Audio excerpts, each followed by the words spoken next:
नमस्ते दोस्तों, मैं डॉक्टर राकेश प्रसाद कोहली। आज बात करेंगे पृथ्वी की उत्पत्ति के विभिन्न सिद्धांतों के बारे में। प्यारे दोस्तों, आपको पता है ब्रह्मांड की उत्पत्ति आज से 1370 करोड़ वर्ष पूर्व हुई थी। 1370 करोड़ वर्ष पूर्व बिग बैंग थ्योरी हमको समझाती है कि एक महाविस्फोट के द्वारा इस सृष्टि का सृजन हुआ।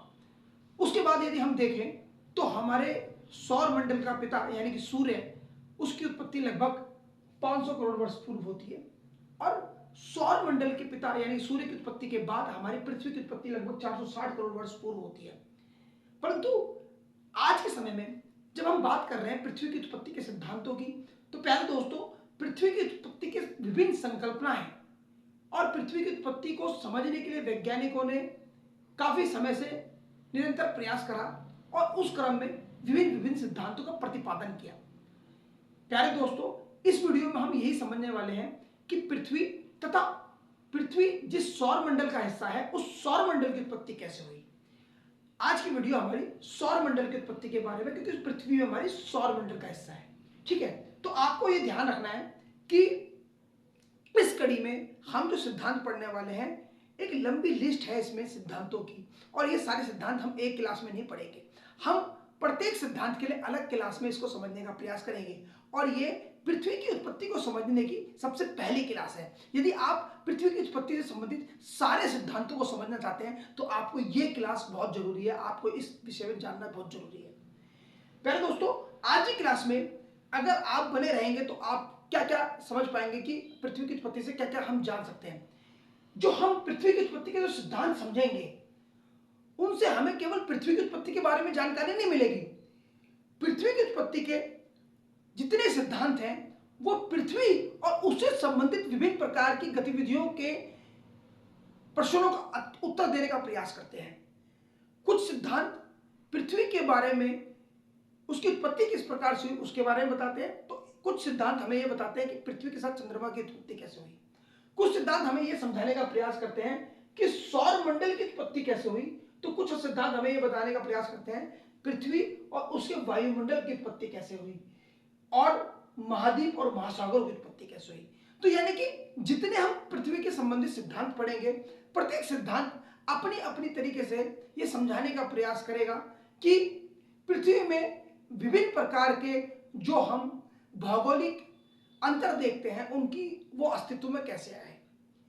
तो यदि हम देखें पृथ्वी की उत्पत्ति के सिद्धांत यानी कि theory of origin of earth के बारे में समझने का प्रयास करें, तो यदि आप आईएएस और पीसीएस लेवल की तैयारी कर रहे हैं तो आपको ये जान लेना चाहिए कि आपको हमारे सौरमंडल और पृथ्वी की उत्पत्ति से संबंधित केवल एक सिद्धांत के ऊपर निर्भर नहीं रहना है।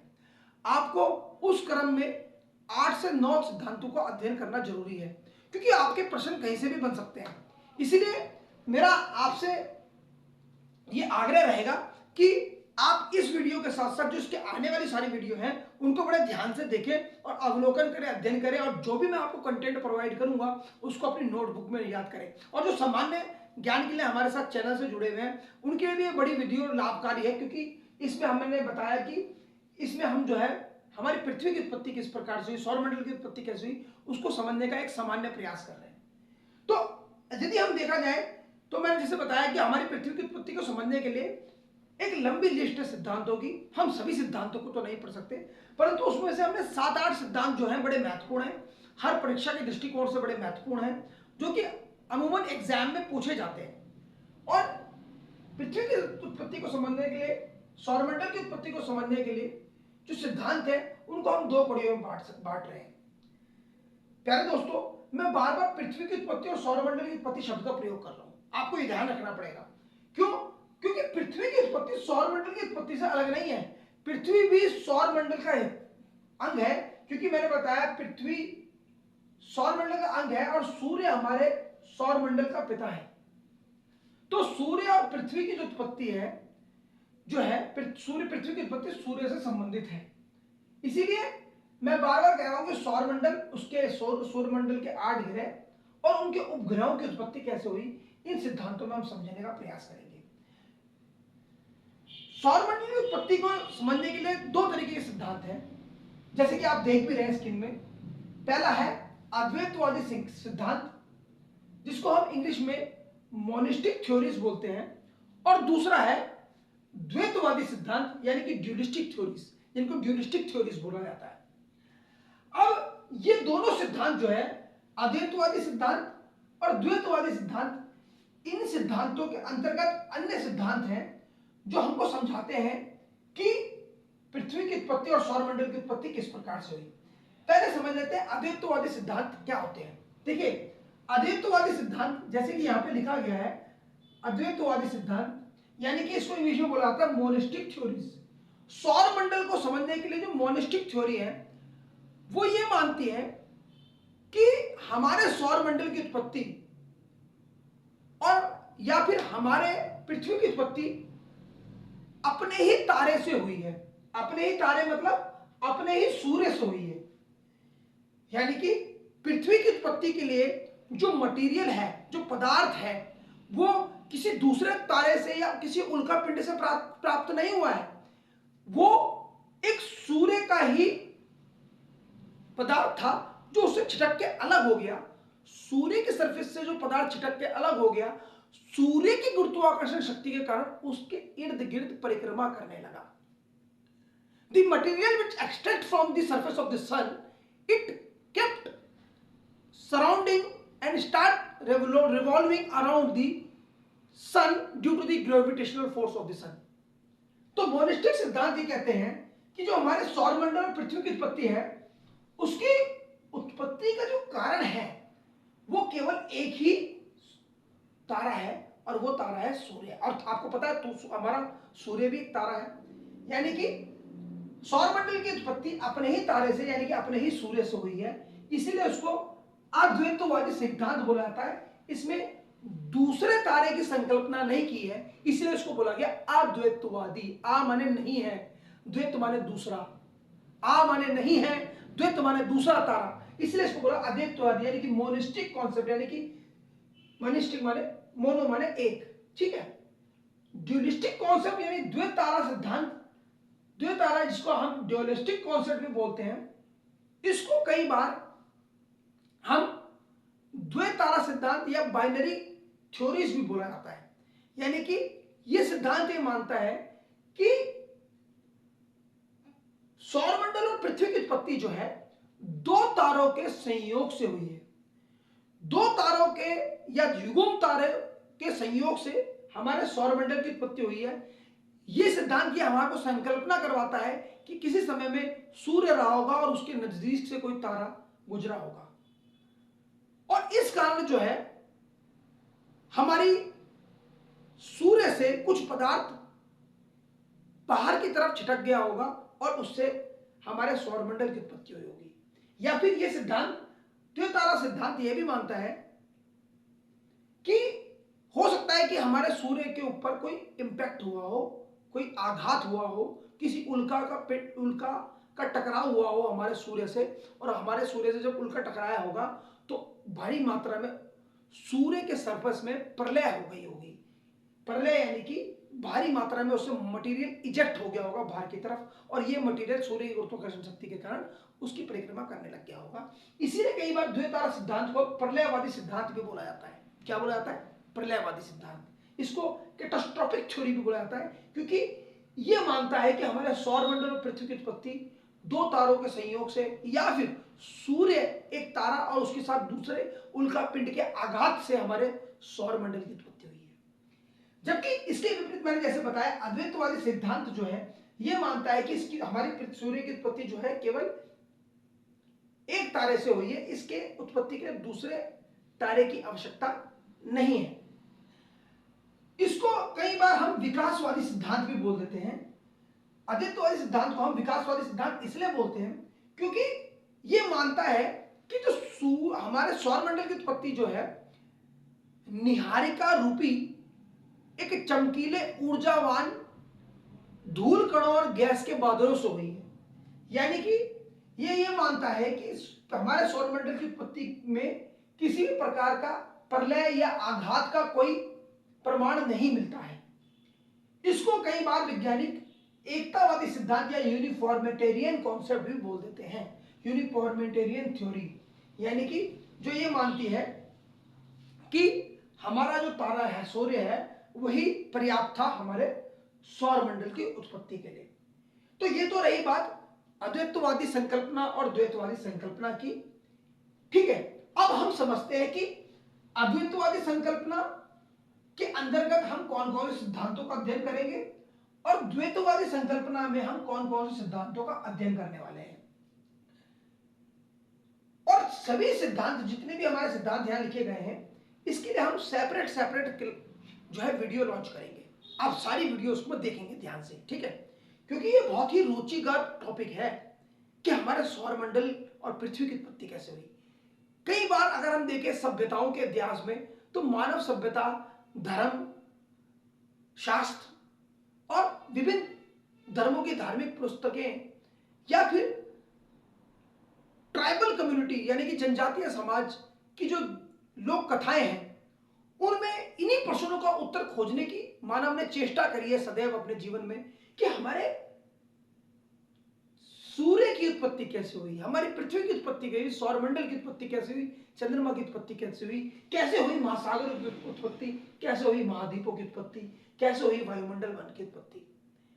ठीक है, तो बात करते हैं अद्वैतवादी सिद्धांत की।